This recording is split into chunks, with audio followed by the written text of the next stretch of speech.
Well, thank you very much. It's a great honor to have the Prime Minister of Ireland. We've become fast friends. We've had some very, very good transactions taking place on trade and other things.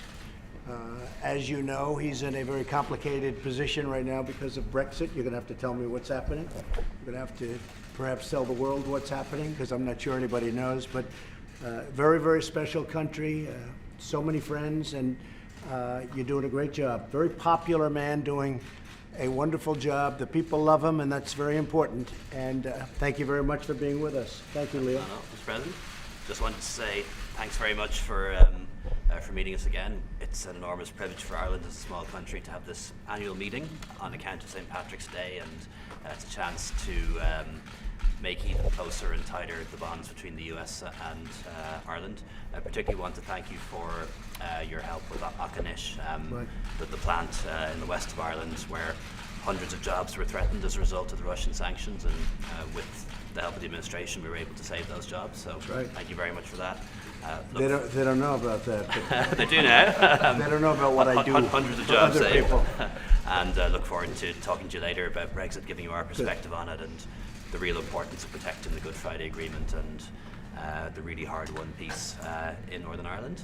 And look forward to talking to you a little bit about immigration as well, and also about trade and how much I would like to see a trade deal done between the US and the EU. We've done one with Japan, we've done one with Canada, and we'd love to strike a deal with the US too. Okay, well, we'll see, because the EU, as you know, has been very tough to deal with, and frankly, it's been very one-sided for many, many years, and so we're changing that around, and we're starting to maybe get somewhere, and if we don't, we'll win anyway. But I do appreciate you saying that, and again, it's a great honor to have you. Fantastic country. Mr. President, is Ireland's position on Brexit?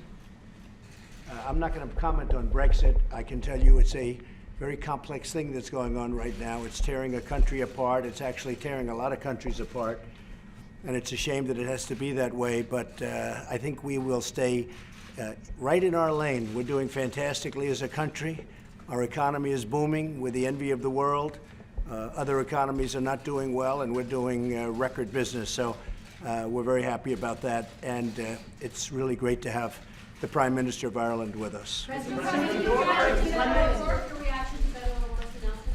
Well, I think he's got a lot of hand movement. I've never seen so much hand movement. I said, is he crazy, or is that just the way he acts? So I've never seen hand movement. I watched him a little while this morning doing, I assume it was some kind of a news conference, and I've actually never seen anything quite like it. Study it. I'm sure you'll agree. Who's the bigger threat, Beto O'Rourke or Joe Biden? I just say whoever it is, I'll take him on, okay? Him or her. Whoever it is, I'll take him or her on.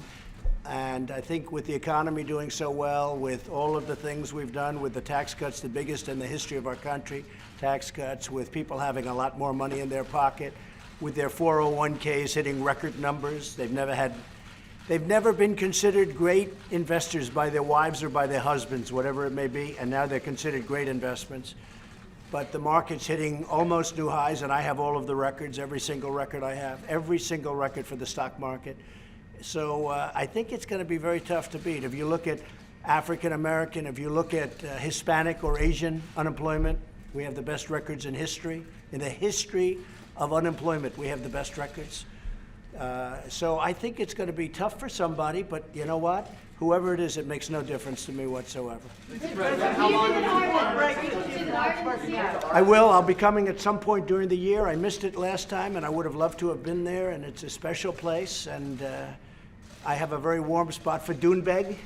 I will tell you that, and it's just a great place, really great place. Mr. President, yesterday you made your decision about the Boeing planes. How Yeah. long do you think that they will be grounded? Oh, I hope it's going to be for a short period of time, and I hope it's, look, they have to find out what it is. The biggest thing is they have to find out what it is. I'm not sure that they know, but I thought we had to do it. We had to take a cautionary route. The grounding of the planes yesterday was a big thing, as you know, and you're involved with Boeing also. We've done the same, yeah. The grounding was a big thing, and it's a great company. It's a truly great company, and hopefully they'll figure it out very quickly. It was a big decision. It's also one of our largest exporters. one of our, one of the truly great companies of the world. They have to figure it out fast. They know that. They're under great pressure. Why did you You make were a that great decision so supporter much of later Brexit than other initially. countries? Are you still a great supporter of Brexit, given how things have played Well, I out? was. It wasn't that I was a supporter. I predicted it was going to happen, and I was right. And people laughed when I predicted it, and they won by about 2 points. And I was standing out on Turnberry, and we had a press conference, and people were screaming. That was the day before, if you remember. I think you were there. And people were screaming, and I said, no, I think it's going to happen. And people were surprised I made the prediction, and because President Obama made the opposite prediction, and I was right. And I will tell you, I'm surprised at how badly it's all gone from the standpoint of a negotiation. But I gave the Prime Minister my ideas on how to negotiate it, and I think you would have been successful. She didn't listen to that, and that's fine. I mean, she's got to do what she's got to do, but I think it could have been negotiated in a different manner, frankly. I hate to see everything being ripped apart right now. I don't think another vote would be possible because it would be very unfair to the people that won. They'd say, what do you mean you're going to take another vote? So that'll be tough. But I thought it would happen. It did happen, and both sides are very, very, they're cemented in. It's a tough situation. So it's a shame. Frankly, it's a shame. There was no reason for that to happen. They could have had the vote, and it should have gone smoothly. Unfortunately, it didn't. Very complicated issue. And actually, the issue on the border of Ireland is one of the most complex points. Do you think it should be extended to get more time? Well, I think they're going to probably have to do something because right now they're in the midst of a very short period of time, the end of the month, and they're not going to be able to do that. So it's going to be. But I'd like to see. Excuse me. I'd like to see that whole situation with Brexit work out. I'd like to see. So we're talking to them about trade, and we can do a very big trade deal with the UK. We're also renegotiating our trade deal with the European groups and, literally individual nations, and also with the whole. But it's very sad to see what's happening there. And there was no reason, and I'm sure, Leo, you agree with that. Do you have any feeling would you like to express your feelings on Brexit? Yeah, well... Maybe I should not let you do it. I'll just get you in trouble. We have a different opinion, President. I regret that Brexit's happening, and the UK was a really important part of the European Union, but they're going now, and that's their decision. But the most important thing for us in Ireland is that their decision to leave shouldn't cause any problems in Northern Ireland, where people actually voted to stay, and that we shouldn't have a hard border or anything to disrupt the peace process. And also we want to make sure that we still have frictionless trade between Britain and Ireland, because I believe in free trade, and I think it'll be a few years until the United Kingdom sorts itself out. But in the meantime, the European Union is available to talk trade with the US. And we're talking about trade with the European Union. They've been very, very tough over the years. They were unwilling to negotiate with the Obama administration, and they were unwilling before that, to be honest. I'm not just blaming President Obama. But they're willing to talk to us, and if they don't talk to us, we're going to do something that's going to be pretty severe economically. We're going to tariff a lot of their products coming in because the European Union treats us very, very unfairly. I have to say that. Very, very. They treat the United States, and they have been for many years, for decades, they've treated us very unfairly. So it'll probably work out. They're negotiating. They want to see if they can get. Otherwise, we're going to do something that's going to be good for the United States. Mr. President, considering the vote today is will you reconsider your national emergency? No, I don't know what the vote will be. It doesn't matter. I'll probably have to veto. And it's not going to be overturned, and we're going to have our whole thing. It's been, the legal scholars all say it's totally constitutional. It's very important. It's really a border security vote. It's pure and simple. It's a vote for border security. It's a vote for no crime. See, we have a border situation also, but it's slightly different than yours. Ours is not actually complex. We have very, very bad laws that are archaic, that were put in by Democrats, and the Republicans didn't fight hard enough at the time. That was a long time before me, but we have catch and release, and we have chain migration, and we have all sorts of things that are horrible. And the world is laughing at the laws that were passed with respect to us. And we are going to have a very strong border very soon. We're building a lot of wall. There's a lot of wall going up. I don't know if you see it. I don't know if you want to see it. But we're building a lot of wall, and there's a lot of contracts being let out actually tomorrow and over the next week for additional many, many miles of wall. And we're going to have hundreds of miles of wall up fairly soon. And it's going to make a very big difference. But we also have to change the laws because whether it's visa lottery, whether it's chain migration, whether it's catch and release or anything else, they are horrible, horrible laws.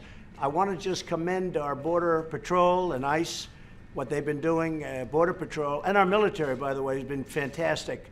We're building a lot of the barbed wire areas where people who are pouring through, they're not going through. They have done a fantastic job. We've built some temporary fencing and we've built some permanent fencing with the military. They have done a fantastic job. But the Border Patrol, they are capturing, catching, grabbing, they're doing whatever they have to do. Thousands of people, thousands of illegal aliens a month, 75,000 last month. The job they're doing, they're apprehending, call it whatever you want to use, whatever you'd like to use, but they're apprehending thousands and thousands of people a month. And we're catching them and we're keeping them. We're not doing a release. Now, at a certain point, we're going to have to do some release because we don't have the bed space, we don't have the room, and we don't have the funds to build new space because we have ridiculous laws. In other countries, Leo, when you have somebody come in illegally, you say, sorry, you have to leave.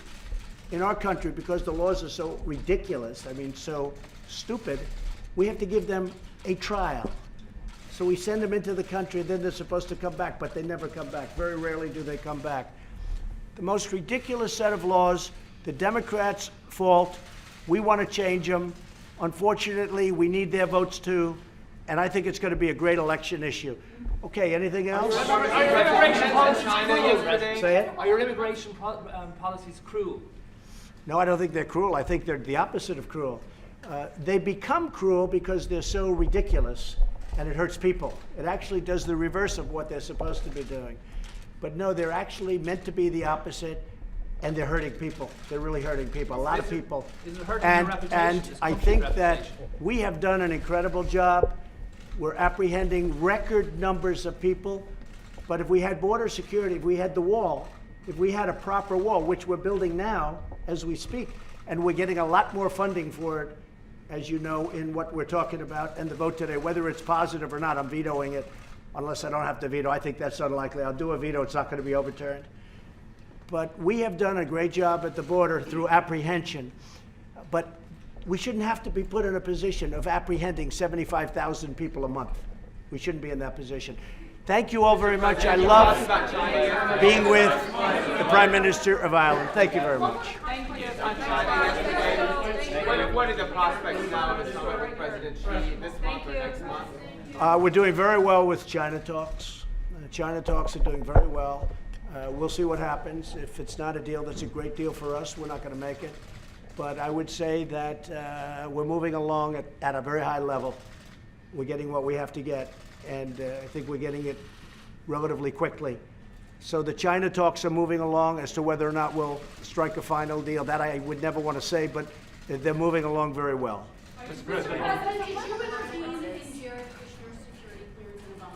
Thank you very much. Thank you, President. Thank you very much.